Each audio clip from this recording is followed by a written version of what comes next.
Lights, camera, action. We on the set, take one.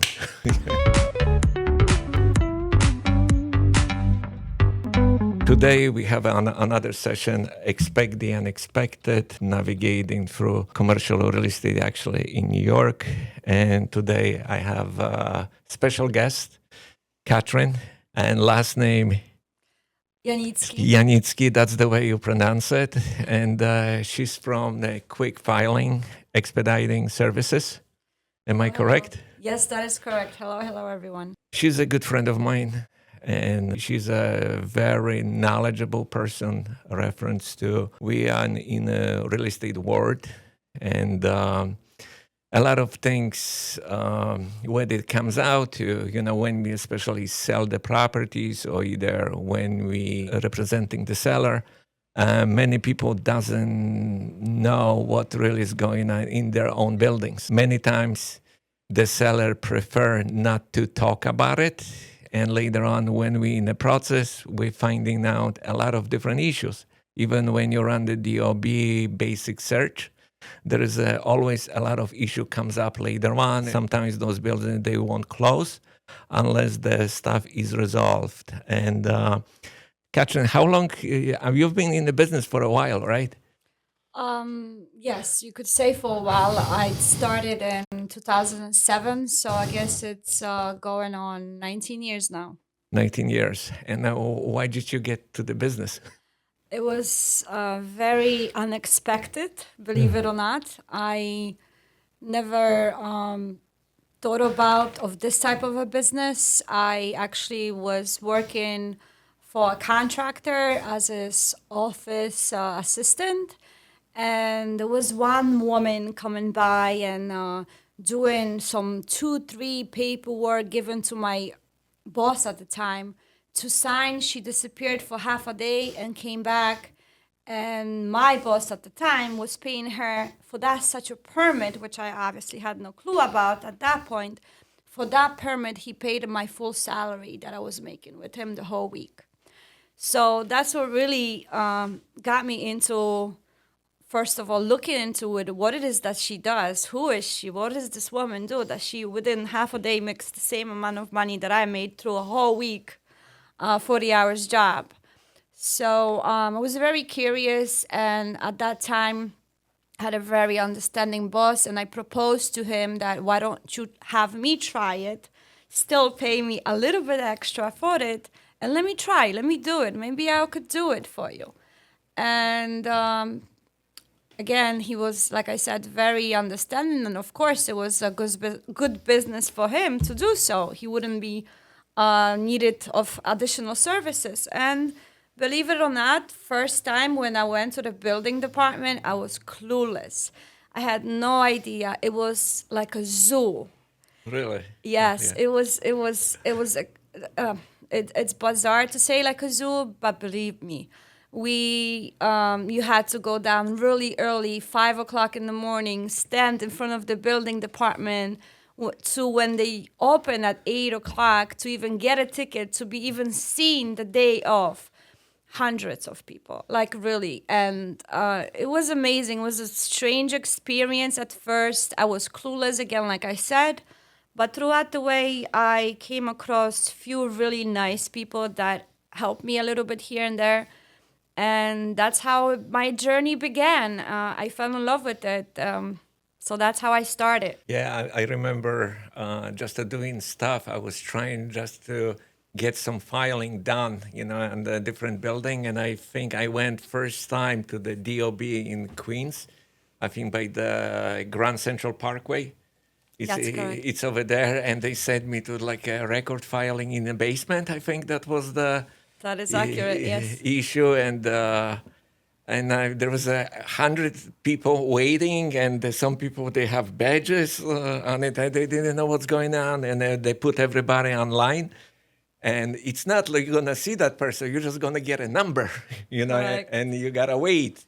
Yes. So another maybe like 4 or 5 hours before they see you. If you want to get a microfilm records or annual plans, from that, just to compare it, that was tough.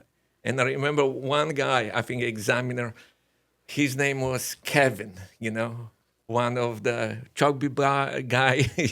Yes, Kevin. I do recall him, and unfortunately, he is no longer in Queens. But he was really nice and a sweet person. Yeah, That was no, he was good. He was good. Yes. But the other people, like, there's a question mark. And I see same architects, I met some of them online, waiting, but that was experience. Another time, I also went to the HPD on the Gold Street in Manhattan, on the sixth floor, I Yes. think, upstairs, Yes, I am aware of it. Yes. You're aware of that. So there was the funny experience. Like in the morning, you're waiting and you see those inspectors, with the badges. Correct. They ready go on the street and start giving you tickets, Yes. checking the buildings. Yes. What can you tell about the dealing with the inspectors on it? Oh, it's I could say a lot.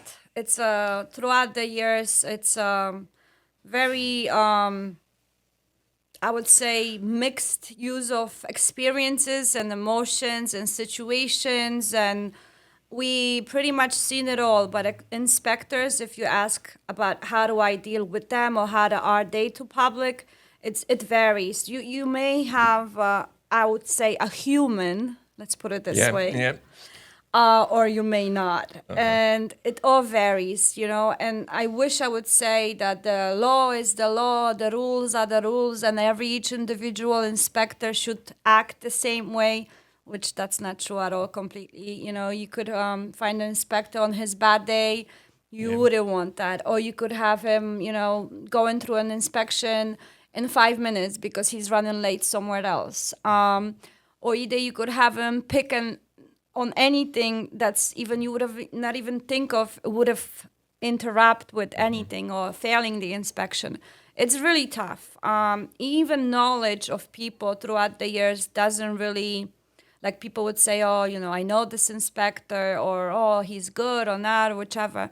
No, it doesn't matter. It's all different experiences, but it's difficult. It's easy. Let's put it this way. Let me just go back. So, like in New York City, we have a DOB, and Correct. we have a HPD, Correct. and And mean many different other agencies. other agency, the Correct. HCR, Yeah, the HCR. We deal with DEP. Yeah. We deal with fire department.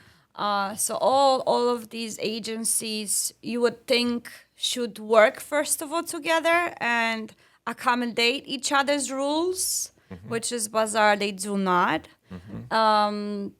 Each inspector looks for certain criteria, different things. Building examiners look at different things. Also, I don't want to forget to mention, obviously, landmark. We have a lot of historical buildings that we deal with, which all different department has its own rules. And good luck with following them all.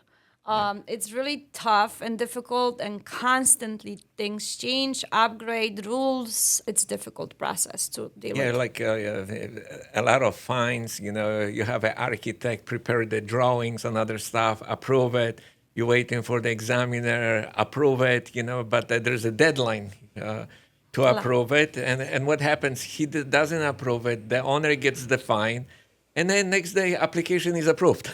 Yes, it happens. It happens a lot of times that, unfortunately, we are facing lots of stress due to deadlines, and at times, like you mentioned, we unfortunately cannot impact the time frames of the examiner's review as much as we wish we could have, and which it is a bit, like you said, unrealistic and unfair to the owners because they are being penalized for other people's doings. Yeah.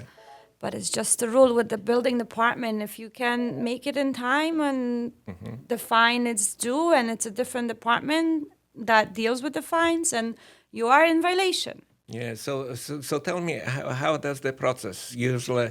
I'm gonna tell you one thing. Many times we have the seller. He wants to sell the building. When we go in, or either the buyer, he's looking at the building and wants to see if there's any violations. Usually On the DOB site, you can see just the basic violations, but I don't see any permits pulled out, nothing, I think you have a different little access than normal person on the street. Am I correct? Actually, no. No? Actually, well, you could look at it differently. Yeah. So let's say, for instance, if let's say, like you mentioned, that a client wants to sell their property and they are being deceiving to a buyer. So how can a buyer, without even hiring an agency like you, or how can they look into the property? So the building department portal website, it's actually accessible and visible to public, every single person. But of course, you have no knowledge and you don't know where to navigate, how to go into it, what to see, what are you even seeing, first of all, right? But no, it's actually the old version of the system, which is called BIS, and I don't want to bore you with it. But back before COVID happened, the DOB only had one system that existed, which was called BIS. And that website is visible to public and fully. You could go into it. Again, if you don't know where you're looking, you will not be able to find the actual permits that were pulled or not pulled or submitted, or if the job was inspected or signed off, so on, so on. This new portal that did happen and was created due to COVID, which is all electronic, it's still accessible to public, but to a certain point. You need to actually register for an account to have deeper look into certain things like permits or what the job statuses are, if the job was submitted and what's the progress on it, and so on, so on. So they are getting a bit more private with certain things that they do show in the building department websites. But again, a normal person, regular person, let's put it this way, they will not know where to go, where to see, where to look. It's just, that's the way it is. That's too much. We used to have, we still, when we look at the property, we have a service called Atom Property Search. Either used to be Geodata. And on that system, we were able to see BIS, basically BIS, on it, what's available, violations, basic stuff. But we didn't go deep into it. It shows up clear, no violations, no nothing. But later on, when the title report comes in, wow, there's open permits. There is a not finished job. Correct. Because that program, it's not as sophisticated. Let's put it this way. I mean, I know with this now and all this IA and all these programs, and we want to, we go into it, which is a smart things that, people create and things so on. But for instance, in certain cases, you do still need a human version to look into it, experienced person, first of all, to know what they're looking for and what's what.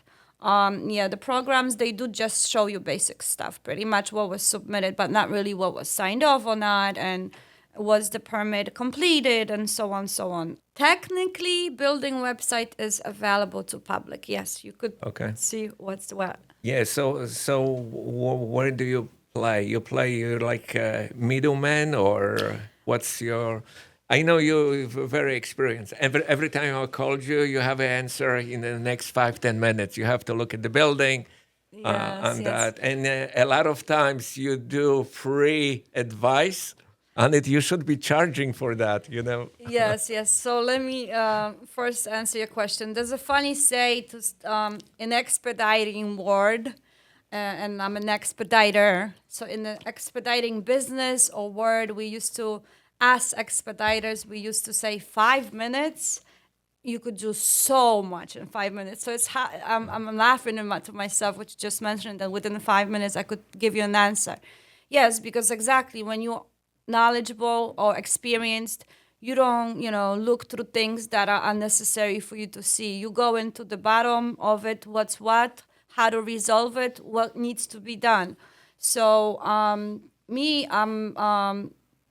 yes, people do call me lots of times, and yes, I am honestly could say correct. I don't charge for an advice. I just believe that if I put myself in their shoes, for instance, how about if I'll call someone and they will give me a free advice and it's accurate advice, somewhat it opens my eyes to certain things. I believe that person will think of me when they do need me, or they do need my services, or they do need some kind of work to be performed on their properties. So I would say I believe that good comes back to me. So that's the way why I don't charge for consultations. And trust me, I get that a lot. And I've been told in my business many times I should have, but it's just the way who I am. First of all, doing this business, it just gives me extreme pleasure of helping people. That's first of all, that's my goal. Yes, obviously we make money doing it, but that's not my priority. So that's the reason why maybe I would say I don't charge for the consultations. So thank you, first of all, that you did say that, I'm knowledgeable and it takes me 5 minutes to do so. But again, it's years of experience. Like I said, at the beginning, I had no clue what I'm doing. I made mistakes, gladly say small mistakes, because in this type of business, you can afford to make mistakes. But yeah, just pretty much, I love what I do, and I think that's why, I'm good at it. So, And the expediting service, that's like you resolve issues. Basically, you're trying to accommodate, what's got to be done, to correct it, Yes, Yeah, no. correct it, and not. So let me a bit explain. So usually, when they do renovations or think of renovations or so on, they usually, obviously, every single person knows who an architect is. Yeah. Right? But an expediter, usually no one even heard an Yeah. expediter. Who is that? So pretty much expediting, what it means that, architect, it's actually only responsible to draw the plans. And an expediter is a person that actually goes down to the building department, even if it's electronically or in person, prepares the forms, prepares the submission, files the forms, the plans, deals with the owner of the property, helps them, guides them what they should say, what they should do, how they should do it. We are the ones who go with an architect or without, depends, to a plan examiners to review these plans, to review the paperwork, to potentially obtain an approval, because obviously that's the goal, on whatever type of renovations they are seeking to achieve. As well, like after the job gets approved, we are the ones who help the general contractor or plumber or electrician to get a permit to do this work. Additionally, during the process when the GC is doing the work, or plumber, we are the ones who help them schedule inspections at times. And also, we are the ones who close the jobs, makes the paperwork to do the closings, and so on, so on. So it's a pretty much lengthy process, but that's what we do. But again, at times we get clients that they don't come with a renovation in mind. They do come because, like you said, if you have a buyer or seller that a violation comes out, so we are the ones who actually have to look into what kind of violation it is. We have to think it through, how to help the client to resolve it. What's the best course of action? Who do we need to involve to resolve the violation? If it's an architect, or if it's simply a contractor that could correct any type of small correction, let's say, or plumber, electrician, an engineer. It all depends what kind of building it is. It's even whatever they have done illegally, is it even legal?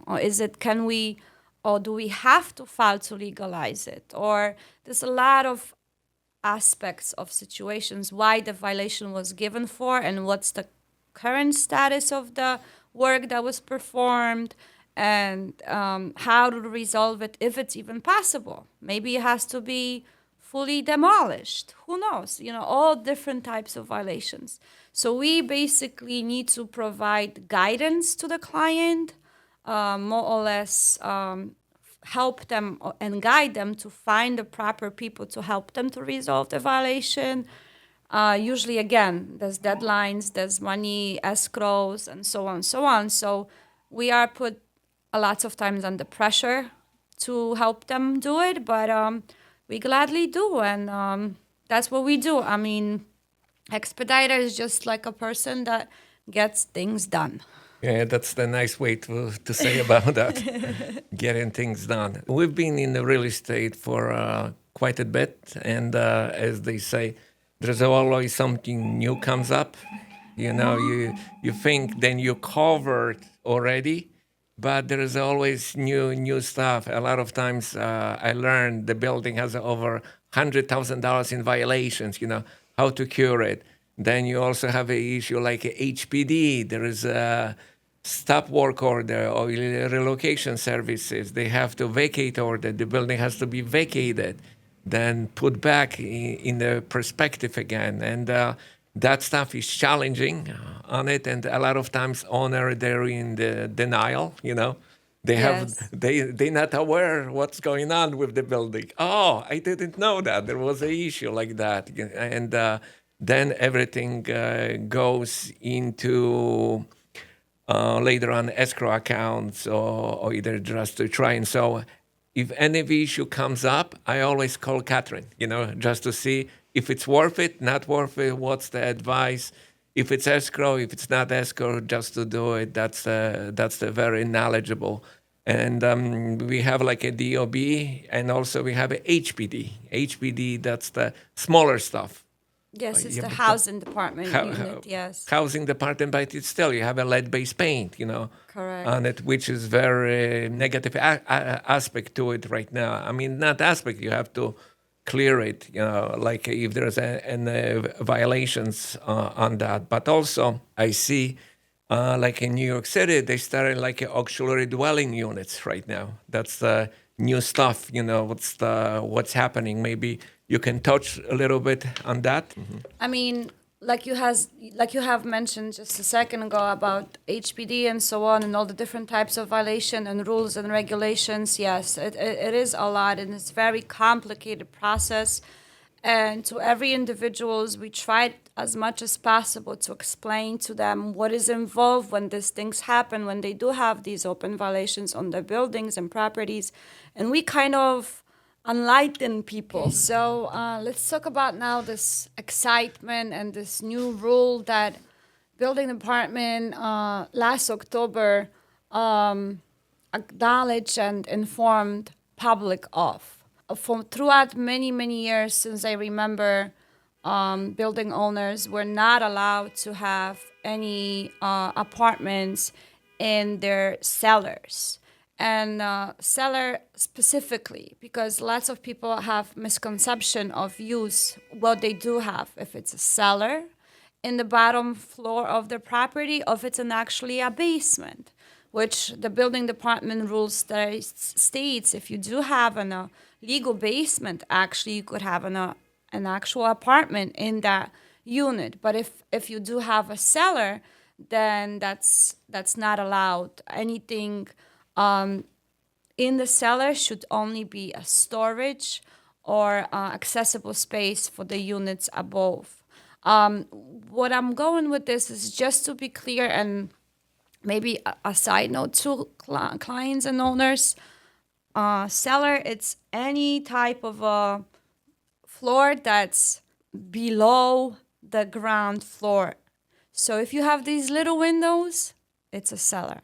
If you have big, large windows, it's a basement. So just to be clear, because this is the most common violations that we come across, people occupying illegally cellars, and the biggest violations. So small windows, that's the That's a cellar. Does it have to be a certain height from the ground level or street level, or it really doesn't matter? Doesn't matter. So Small, anything yeah. beyond 50% beyond the ground level. Let's say, for instance, if you go in and your full height or half of height, it's beyond 50% beyond the ground level, that means it's a cellar. But if you're standing in there and it's 50% above. So it's a Ground. basement, Basement. ground, yes. Okay. So usually the easiest way what we try to say is like if you do have, you go down and you have these small little windows and you do see they just right above, almost on top of the floor, that's obviously a cellar. So that's usually what we try to say to people. So now, what I said, something very exciting that building department going back in October announced with, of course, set certain criterias and certain expectations and within the rules. Actually, lots of buildings and homeowners are going to be allowed to legalize these cellar apartments. Cellar apartment, not Correct. basement, right? Correct, because basement you are always allowed. If you have a C of O, certificate of occupancy, and your certificate of occupancy states a basement, then a basement, it's a legal floor to have an apartment in. If it's a cellar, until last year, it was not, it was illegal. Not only illegal, it was hazardous conditions. And many throughout the years violations we dealt with because of that. And as you know, a lot of people do that. Let's Yeah. be honest, for whichever reasons, right? So with that said, additionally, not only you going to be able with certain criteria, rules, you must have separate egress to the cellar. You must have separate entry. Certain things will be needed to create that additional dwelling unit, that's what it's called, but it will be possible, first of all. With that said, the building department not only concentrated on the cellar apartments, additionally, they said if you have an attic space, which previously attic, again, just it was an attic. You couldn't technically call an attic, you couldn't have an apartment in an attic. Which now they're saying, yes, that will be possible. Again, with certain rules and criteria, it will be possible.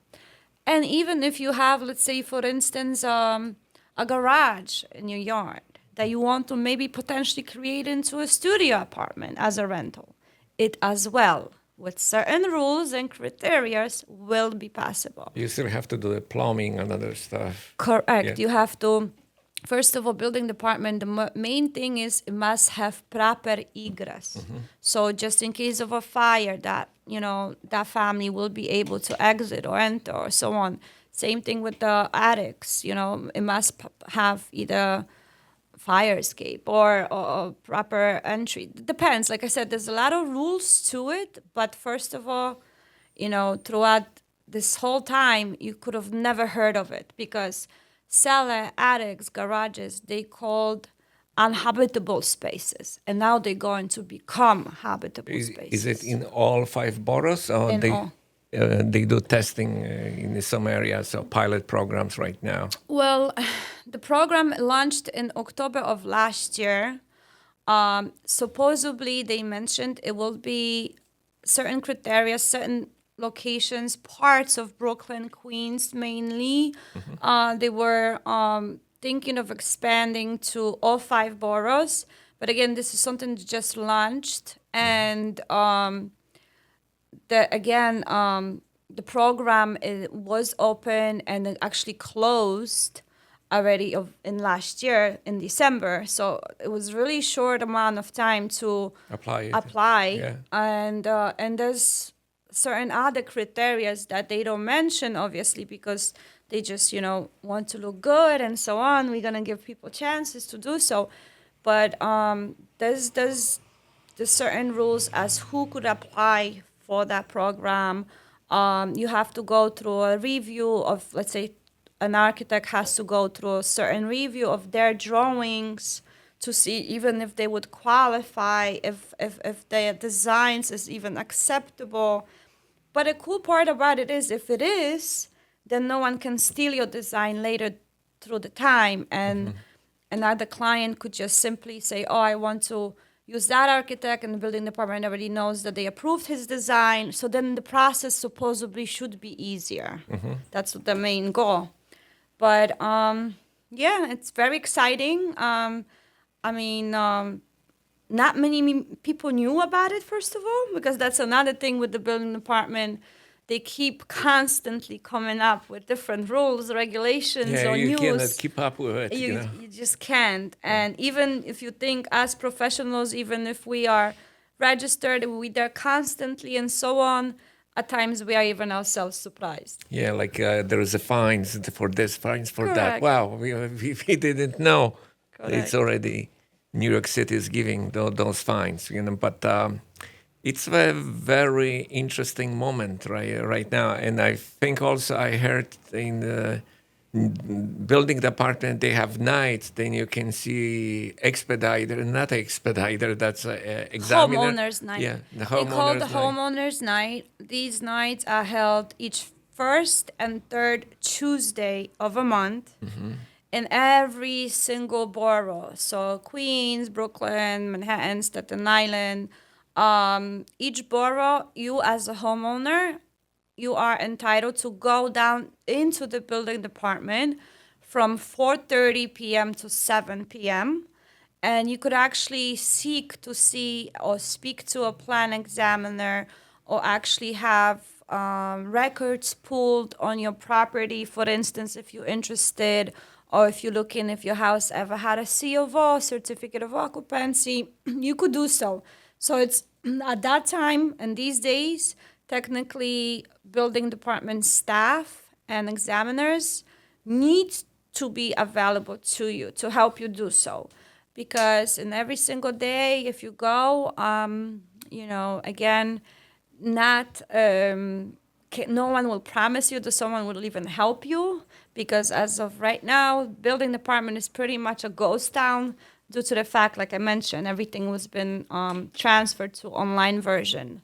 Yeah, I've seen it in the past. You know, like when I went get some information from the building, they said there is no file. You have to wait until they Yes. got the files from another building, and Yes. another building didn't have the files. You know, Yes. then Yes. you then you lost on that. Yes, yes. It's a lot of times that, it's patience. You just need patience to deal with the building department first of all, and yes, to have. I would just suggest that just be patient. Not always you go and you get the results you're seeking. That's why it's best to hire a professional because we do know the whole system how it works. We do know, for instance, to get a record, you need to submit a request online until you have to wait 2 days for the building department to answer you that if they even have it or not. And they will answer you that they don't have it, then you have to wait because it's offsite, which means it's another building somewhere in Connecticut that needs to be brought back to the building department.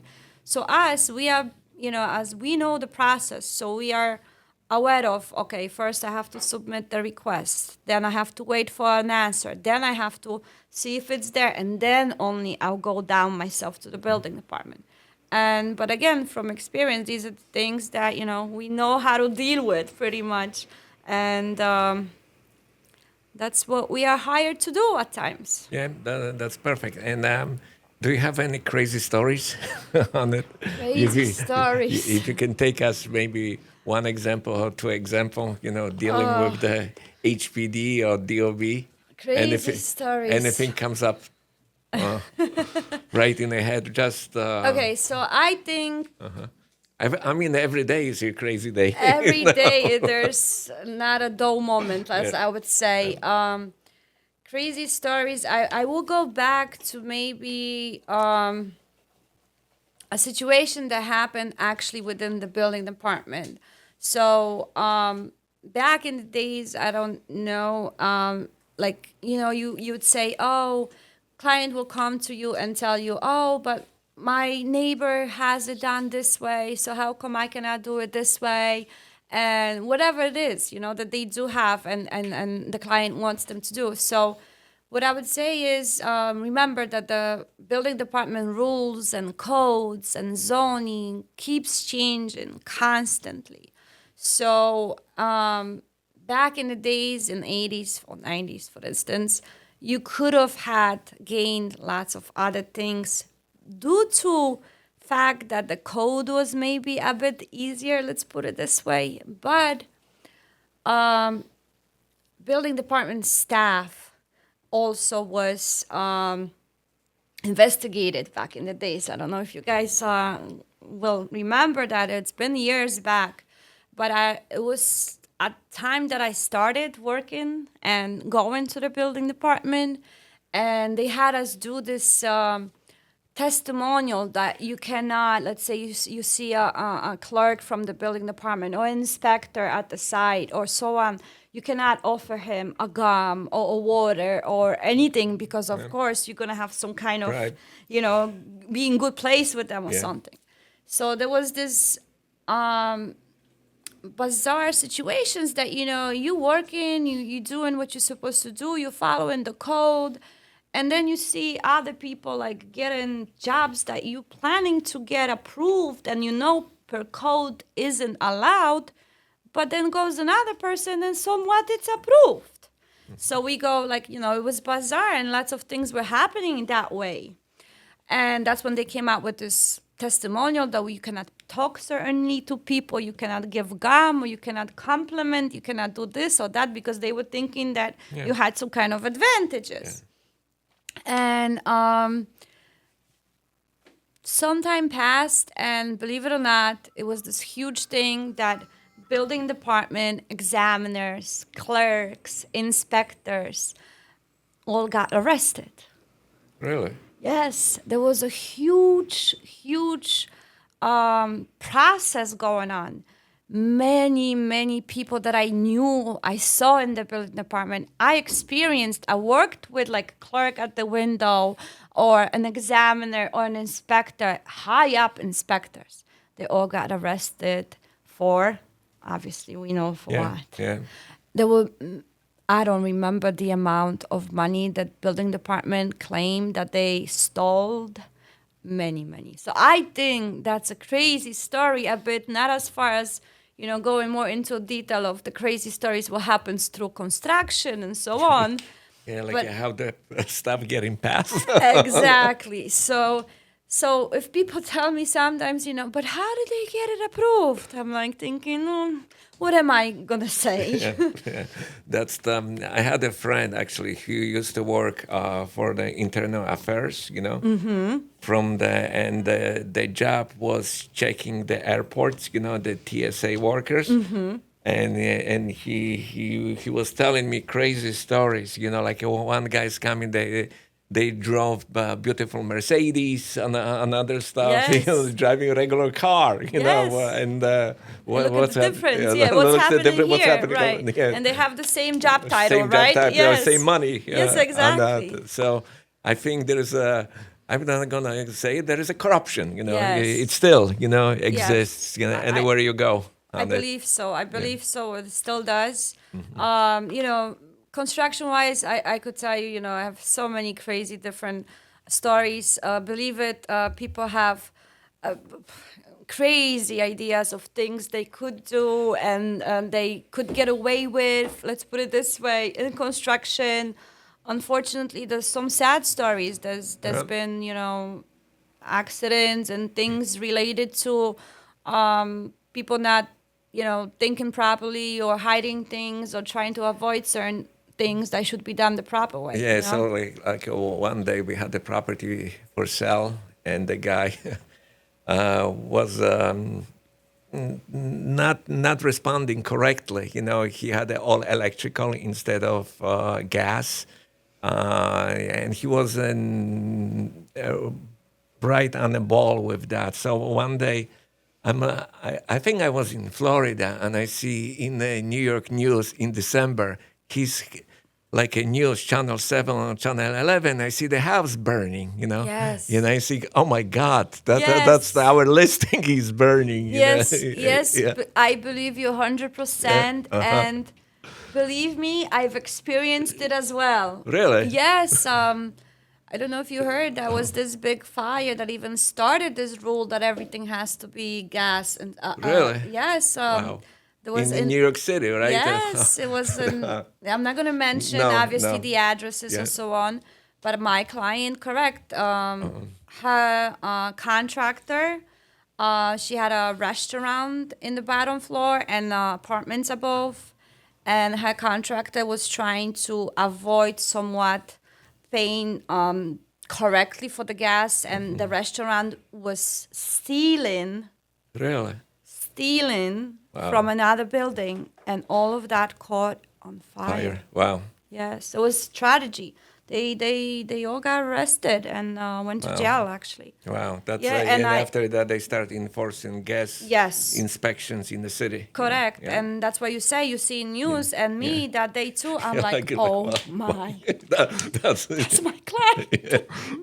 Yeah, and I had like, the news reaching out to me, and I was like, no comment. Like, how am I supposed to know? Yeah, it's a lot of different times, crazy things. But you come across, many different people. You'll usually, some crazy people too. I'm not gonna say, in the business when you start, you work with all different types of people. But it's very interesting, and every job it's so different.